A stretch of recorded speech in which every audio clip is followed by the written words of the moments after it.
Kali ini KSI dan Petualang Alamku meliput para petani buah tin yang berada di daerah Kampung Tengah Jakarta Timur. Hari ini ada pertemuan antara para petani buah tin dengan Dewan Kota dalam hal ini untuk menyampaikan tentang budidaya buah tin kepada Dewan Kota. Petani buah tin ini dipelopori oleh beberapa orang tim petani buah tin seperti Pak Toto, Pak Nur, Pak Ripto, dan Rani. Assalamualaikum warahmatullahi wabarakatuh. Waalaikumsalam warahmatullahi wabarakatuh. Kembali lagi di KSI Channel sama Petualang Alamku. Hari ini ada jadwal apa nih, Betul. Bang Adi? Kita hari ini berkunjung kepada petani tin, gitu Pak. Petani tin? Ya, yang ada di Jakarta Timur. Oh, Persis itu gitu di ya. Kampung Tengah ya. Kampung Tengah. Oh, sama gitu, iya. Gitu. Ada tamu kayaknya, Ada Bang tamu Adi. dari Dewan Kota. Dari Dewan Kota, para sahabat. Dari si 3 yang datang. Oh, gitu. Cuma satu halangan, jadi 2. Dua ya. Gitu. Jadi Iya. Kecamatan Ciracas, Hmm? Kecamatan Kramajati, sama Kecamatan Pasar Rebo. Mereka survei nih berarti. Survei. Untuk ya kelompok tani, mereka mengadakan urban farming. Wah, cakep Wah, tuh. gitu. Ya Tonton kan? terus, jangan lupa di subscribe, like, komen, dan share 2 channel tersebut. Iya, mainin tuh jari inti ya kan di KSI Channel Oke. sama Petualang Alamku. Siap, Yuk kita sambangin. sambangin. Ya, oke. Oke. Lanjut, ikuti terus. Oh, yang di belakangnya ikannya. Bismillah, alhamdulillah, salatu wassalamu ala rasulillah, la hawla wa la quwwata illa billah. Allahumma sholli ala sayyidina Muhammad wa ala sayyidina Muhammad. Pertama kita panjatkan puji kepada Allah Subhanahu wa taala. Pada pagi hari ini kita masih dipertemukan dalam keadaan sehat walafiat di lokasi salah satu plasma dari kelompok tani tim Jakarta. Terfirat perjuangan kita Nabi Muhammad SAW, kita semua yang selalu istiqomah menyampaikan kebaikan, silaturahmi, dan juga artinya dengan segala rasa persaudaraan dan persahabatan menampung semua aspirasi, karena buat kita Dewan Kota ini bagian dari struktural ya, masuk struktural pemerintahan yang nanti akan membawa semua aspirasi dan bisa diakomodir dalam satu rapat pertemuan mungkin dengan para dewan-dewan yang lain.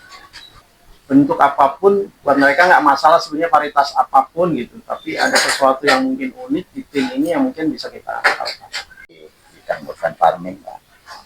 Ya, apa ya, greget lah ya dari kami ada kegiatan ini, ternyata dia itu ya nyakot dari apa ya istilahnya, kami biar apa sih ada motivasi sono gitu ya, alhamdulillah berarti karena perhatian Bapak sama kami yang gitu ya, sampai sekarang Mbak Adi, kami mohonlah kalau masalah kegiatan-kegiatan ini nanti mau disampaikan di dalam pertemuan di pemerintahan, karena apa, ini juga menunjang masalah ketahanan pangan, jadi nyambung juga dilakukan dari Bapak Presiden kami.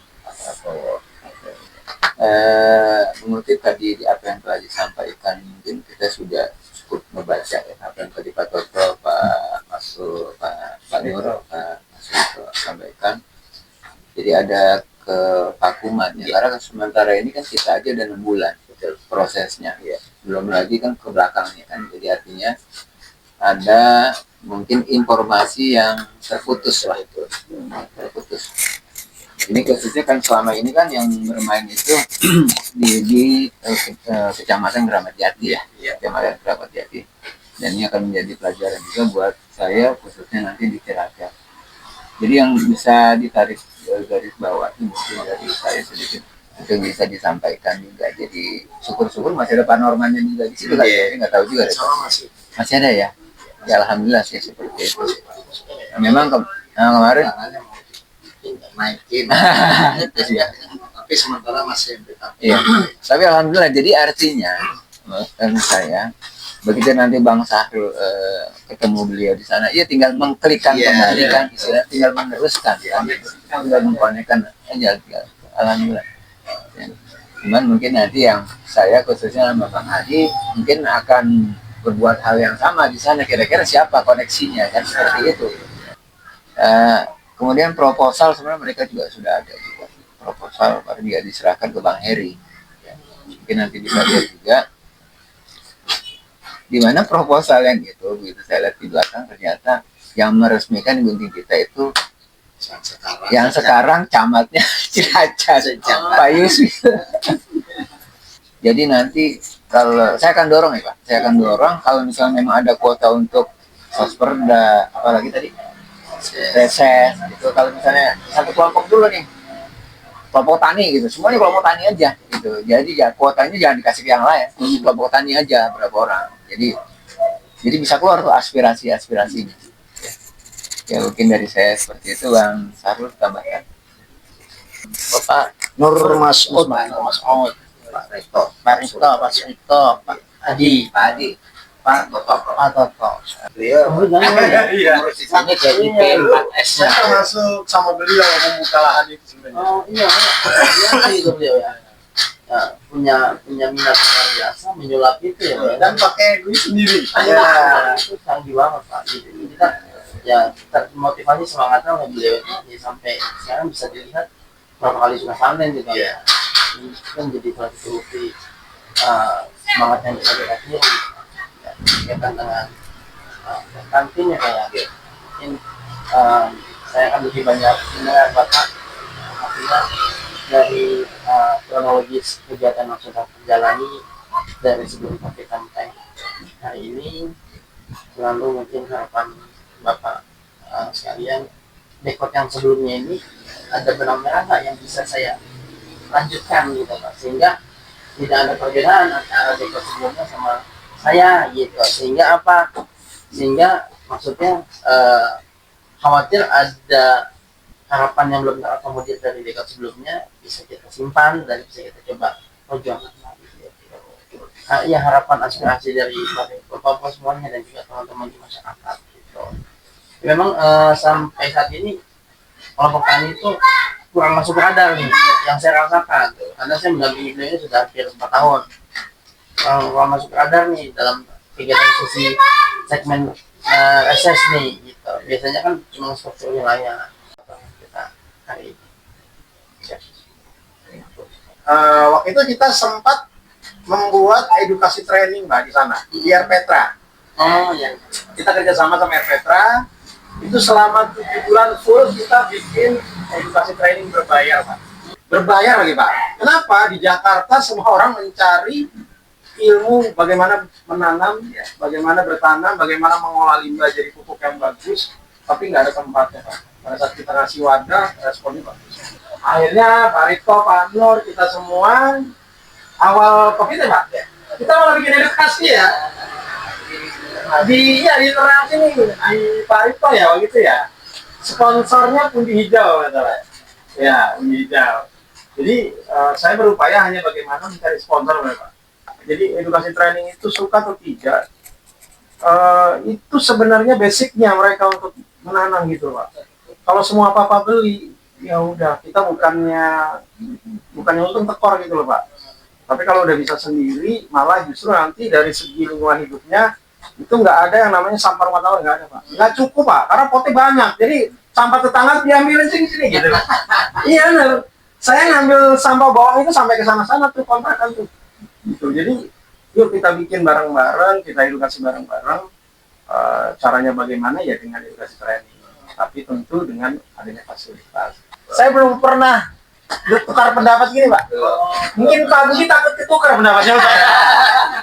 Tukar pikiran takut ketukar gitu. Nah itu minimal nanti jadi bekalnya kita ngadep ke Kasubin, ya nggak?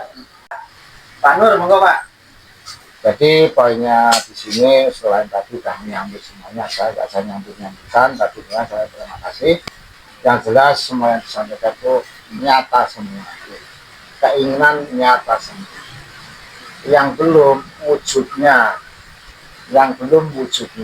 dia kenal hutan farming dari sekian waktu, Bapak kenal hutan farming dari sekian waktu, tapi gimana wujudnya yang sempurna gimana? Nah kami di sini Propin pengen mewujudkan, maaf, di sini di luar binaan RI, Alhamdulillah bangkitnya tin di sini, RW kita di sini ada nama di kecamatan, nyampe ke suku Bina dan sebagainya. Untuk camat, alhamdulillah ada tugas itu, nanti tinggal klik aja Pak, kamu dulu ngerasain nggak ngeresmiin pengukuhan Pektin Jakarta di Kampung Tengah, insya Allah. Nah, selamat untuk Pak Saro ya, alhamdulillah saya monitor di kelompok kelurahan ya, juga biarpun nggak jadi pejabat kelurahan RT enggak, tapi saya masih mantau. Nah itu pun nggak ada terusan dari lurah datang pas gimana jadinya nggak ada. Nggak ada pindah. Itulah dulu ada. waktu itu kita sebenarnya berdiri udah lama dari kelompok lestari petani itu lurah dulu itu di sini akan dapat peduli, akhirnya dia terangkat ke camat. Kami berjalan alhamdulillah swadaya, karena yang disampaikan Pak Batu tadi kita jalan alhamdulillah sampai dikenal sampai suku dinas sampai itu karena dari tangan kanan kiri sama kaki kita untuk jalan, untuk kurang modal tolong sebagai jasa jenengan untuk tampil ke apa secara moral batin lahir untuk bisa mewujudkan ini, monggo. Nah, ini saya garis bawahi ya. Jadi potensi itu kalau jual buah tin seger minimal, karena sekarang tuh berlomba di media harganya pada turun-turunin. Aslinya harga dulu 300 sampai 3,5 per kilo. Ini Supi udah nyampe Jawa Timur, Blitar mau nggak? sampai Lampung, kecuali lingkungan sini. Kalau cabut trafik udah. Tapi terima kasih Pak Saro ya, tolong dikawal semuanya. Karena jiwa itu intinya gimana sih orang itu nggak bertanya tapi nggak dijawab. Dalam kunjungan Dewan Kota ini, para petani buah tin berharap bisa bekerja sama dalam mengembangkan budidaya buah tin serta tanaman lainnya, sehingga terciptanya urban farming atau pertanian perkotaan untuk mendapatkan bahan pangan dan kebutuhan lainnya. Yang dari KTNA yang di Cawang, di Cakung, dia bisa berpendidikan teman-teman segini aja. Itu buat ngulain anak. Masya Allah. Anak tiga perempuan dikasih mobil satu-satu. Yang enak mantunya kan? Pasca panen juga kita banyak Pak di sini Pak. Jadi kita mau bikin apa produk apa nih pasca panen itu dari sawit, dari Cipinang itu Pak. Mari Pak Di.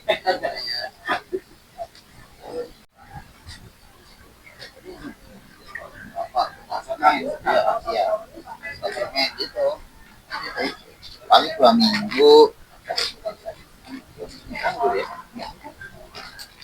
Panah merah itu kan udah ada Itu nggak organik nggak bisa itu nggak bisa dipakai, jadi harus organik, itu yang bikin mahal bibitnya ya. Udah gitu Berarti aja. harus benih sendiri ya?